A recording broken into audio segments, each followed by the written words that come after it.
I think this video will be a game changer for you if you have this very specific problem that I want to share with you. It's something that the eye doctors rarely test for, unfortunately, in the routine eye test. I did a little deep dive and I found there's this other thing called contrast sensitivity loss. The loss of being able to differentiate different shades of gray. Things will look blurry, especially if there's not enough light. This is definitely a breakdown with the retina, and it could be also the lens, but it's a different problem.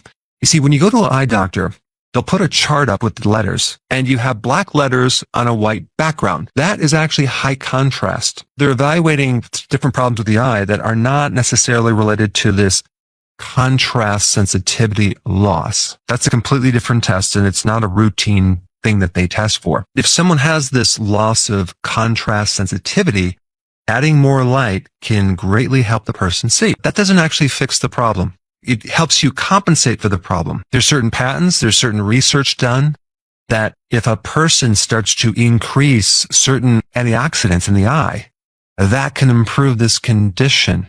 Why would an antioxidant improve your vision? You normally have several antioxidants in the retina area that protect the eye against blue light. If you look at the spectrum of light, out of all the different individual waveforms, blue light is the highest energy. It can create the most damage. This is probably why we have these antioxidants in the eye to protect our eyes from blue light. And the category of antioxidants is called carotenoids. These antioxidants not just protect you against blue light, they protect you against all sorts of problems in the eye. Being a diabetic or pollution or any chemicals in the body that go to the eye, those antioxidants can actually protect the eye. As we age, our carotenoids go down. Our protection in the eye goes down as well. When you're 20 years old, you have this super concentrated density of antioxidants in the back of the eye, in the retina. And then you get older, 45, 50, 59, like myself, it's significantly lower. Then the efficiency of absorbing light goes down. By age 65, you need twice as much light to be able to see like you did when you're 20 years old, because you no longer have the efficiency of absorbing light like you used to. This is why adding more light will help you, but it doesn't solve the problem. It only gives you a temporary solution. And so one solution is definitely to get an extra light. Make sure you get a bulb that is a full spectrum light, and you want to actually shine it on what you're reading and studying, and you will be able to see better. But we need to do something else to increase the efficiency of your retina. Let's get into what you need to do to correct that. Our ancestors did not spend all day long inside in a dim room looking at a cell phone, flipping through TikTok videos. Our eyes were not designed to do that. Our eyes were designed to interact with the sun's light. Of course, in 1980, the introduction of sun phobia, like fearing the sun, was introduced, with all sorts of sunscreen and all sorts of sunglasses, which, by the way, make you look really cool, but they definitely stop that light from going into the eye. A regular dose of natural sunlight on the eyes is a very therapeutic thing. Why? Well, one reason is you get UV light into the eye.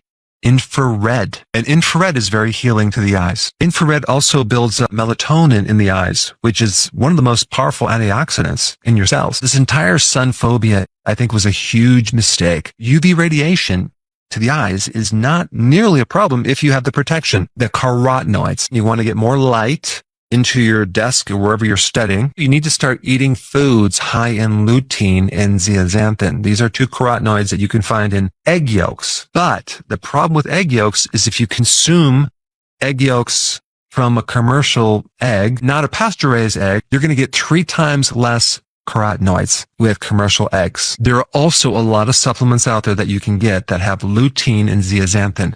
I'm going to recommend that you find one that has at least 10 milligrams of lutein and 2 milligrams of zeaxanthin. Also, if you can find one that has olive oil in it or MCT oil or some fat, that can help the absorption because carotenoids are fat soluble. Another solution is just to take this supplement when you're eating food because they're going to get absorbed a lot better. In this one paper, a significant improvement in decreasing macular degeneration, improving the loss of contrast sensitivity by taking these two carotenoids for 12 weeks. Also, highly recommend you at the same time stop consuming seed oils. I'm talking about in the salad dressing and the mayonnaise, soy oil, the canola oil, the cottonseed oil, the sunflower oil. These are very high in omega-6, and they can go into our membranes in the eye and they can interfere with the retina. It's a great paper on this, which was given to me by Dr. Chris Kenobi, who's an ophthalmologist who specializes in the eye. That paper was really about getting rid of the seed oil and replace it with an ancestral diet, something that's more a natural diet that doesn't have all the refined foods. Another important food to consume would be fatty fish, salmon, because the omega-3 are really good for the eye, also to reduce inflammation of the eye as well. If you think about it, the retina is just an extension of the brain. And the retina needs DHA. That's an omega-3 fatty acid, and you can get that in fish oil or cod liver oil. Let's come back to the topic of vitamin D. Is that important for the eye? Wow, it really is. I looked at the research in vitamin D. Every part of the eye is improved with vitamin D. A lot of conditions are improved too, like glaucoma. There's research by another ophthalmologist from Germany who gets fantastic results with high doses of vitamin D for glaucoma, which is an increased pressure in the eye. And there's a lot of research on taking vitamin D for macular degeneration, using vitamin D to help reduce the complications of retinopathy, which is eye damage from diabetes. I recommend you take at least 10,000 IUs of vitamin D3 every single day. Of course, vitamin A, which is actually in egg yolks, is very important in the eye as well. If you lose vitamin A, it's hard to see at night. In summary, you need to get outside more. If you're in front of your desk and computer, cell phone for long periods of time, you need to get outside and get sunlight. In the meantime, you can get another full spectrum light that shines more light so you can actually wear these less. That'll give you time to build up your carotenoids in the eye, because as you age, you have less carotenoids, and now the efficiency of absorbing light is going to be less. Lutein, zeaxanthin are the two that you need to build up over a period of 3 months. Of course, eat foods high in that as well. Egg yolks, cod liver oil, vitamin D. Throw some zinc in there. That can help as well. The reason why most people need glasses at age 45 is because our eyes were designed to be outside, not in front of a computer. Thanks for watching, and I will see you in the next video.